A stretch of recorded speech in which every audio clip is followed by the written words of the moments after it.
इस बीच स्विगी जोमेटो पर भी एक नजर होनी चाहिए। बर्नस्टीन की रिपोर्ट एक स्विगी पर आई है, जहां पर उन्होंने कवरेज इनिशिएट की है। करीब 3% की तेजी इस वक्त स्विगी के स्टॉक प्राइस में 505-506 के स्तर पर यह ट्रेड करता हुआ आउट परफॉर्म की रेटिंग के साथ इन्होंने कवरेज शुरू की। इनका मानना है कि 25% तक के रिटर्न्स इन स्तरों से भी स्विगी में नजर आ सकते हैं। 635 तक के टारगेट से मानकर चल रहे हैं। सुपर फास्ट डिलीवरी मॉडल से कंपनी को काफी हद तक फायदा मिलता हुआ दिखेगा। वैसे भी स्विगी की अगर बात करें, जो डेवलपमेंट्स, जो इनोवेशंस लगातार नजर आ रहे हैं, ये बात तो तय है कि स्विगी वर्सेस जोमेटो अब एक स्टोरी जरूर हो चुकी है। अजीत, आपकी राय, दोनों में से कौन सा पिक करेंगे? इस वक्त अगर देखें तो ब्रोकरेजेस के रेडार पर स्विगी है, 635 तक के टारगेट्स मानकर चल रहे हैं।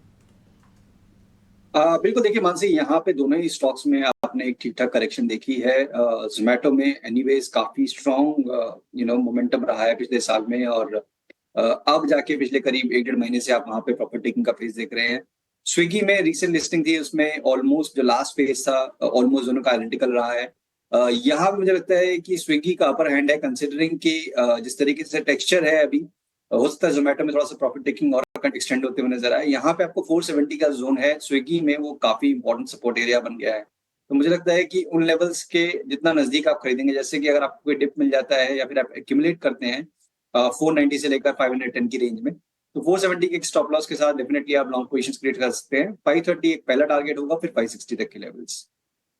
सर, निफ्टी रियलिटी इंडेक्स पर भी होनी चाहिए।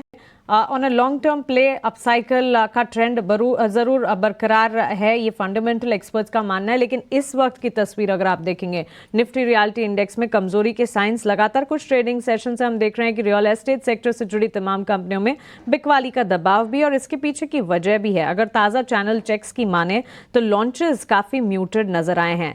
बड़े ब्रांड्स जो हैं उन्होंने लगभग एक project by the end of Q3, यानी कि अगर बड़े ब्रांड्स के डेवलपमेंट की अगर बात करें, सिर्फ और सिर्फ एक प्रोजेक्ट डिलीवर किया है Q3 के एंड तक। सालाना आधार पर ग्रोथ जो है फ्लैटिश रहने के अनुमान है, लेकिन डिमांड जो है वो अब भी स्ट्रांग है। और इसी का एक कह सकते हैं कि टेक है कि ब्रोकरेजेस के रिपोर्ट्स में अब भी रियल एस्टेट सेक्टर पर पॉजिटिव नजरिया है।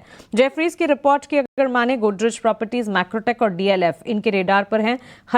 खरीदारी की राय तीनों पर दी है। गोदरेज प्रॉपर्टीज 3750 तक के टारगेट्स मानकर चल रहे हैं, वहीं मैक्रोटेक यानी कि लोढ़ा में 1650 तक के टारगेट्स, और साथ ही DLF में 1000 तक के टारगेट्स के लिए ये अपसाइड एंटिसिपेट कर रहे हैं। अजीत, गिरावट है इस वक्त, क्या गिरावट में खरीदारी के मौके रियल एस्टेट सेक्टर में कहीं बन रहे हैं? बिल्कुल मानसी, देखिए यहाँ पे काफी स्ट्रॉन्ग परफॉर्मेंस हुई थी बीच में। रियलिटी पैक में काफी स्ट्रॉन्ग पार्टिसिपेशन था, अलोंग साइड विद बैंकिंग और IT। एक टाइम ऐसा था कि ये थर्ड बेस्ट सेक्टर ट्रेड कर रहा था। एक करेक्टिव फेज में जरूर है, बट मुझे लगता है कि अगर शॉर्ट टर्म का आपका बायस है तो मैक्रोटेक डेवलपर लोधा, यहाँ पे आपको रिस्क रिवॉर्ड ज्यादा बेटर मिल रहा है, कंसिडरिंग कि ये अपने 100 EMA के पास आ रहा है। 1300 के पास वो एवरेजेस प्लेस्ड है, और आप 1325 के पास ट्रेड कर रहे हैं। तो यहाँ पे आप एक्यूमुलेशन के बारे में देख सकते हैं 1250 के स्टॉप लॉस के साथ। नेक्स्ट स्विंग में दोबारा से 1450 1500 तक के लेवल्स में पॉसिबली आपको देखने को मिल सकते हैं।